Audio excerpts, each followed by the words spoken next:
The White House counsel reportedly almost resigned over concerns about Trump Kushner meetings, and the Russia probe. West Wing staffers were concerned that White House counsel Don McGahn would quit earlier this summer because of his frustration over meetings between President Donald Trump and his senior advisor and son-in-law, Jared Kushner, The Wall Street Journal reported.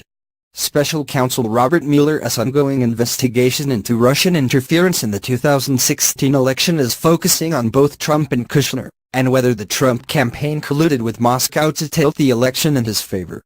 Kushner invited scrutiny after he met with two Russian officials: Russia's former ambassador to the U.S., Sergei Kislyak, and the head of a sanctioned Russian bank, Sergei Gorkov, during the transition period.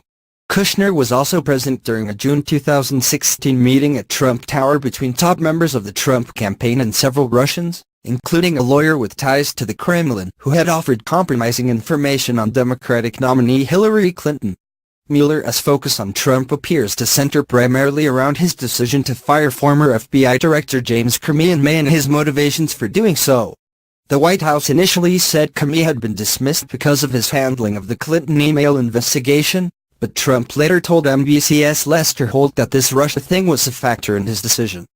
Given their proximity to the Russia probe, McGahn was reportedly concerned that the frequency with which Trump and Kushner met could be seen as an attempt to coordinate their stories, three officials familiar with the matter told the Journal. The White House counsel was so frustrated that then-Chief of Staff Reince Priebus and then-Chief Strategist Steve Bannon had to urge McGahn not to resign. He ultimately decided to stay after learning that Trump had hired a legal team, headed by white-collar defense attorney Ty Cobb, tasked with handling the White House's response to Mueller's investigation, according to the report. Former federal prosecutor Renato Mariotti wrote on Friday that part of McGahn's concern regarding meetings between Kushner and Trump could center around the fact that both men were witness to McGahn's thought process.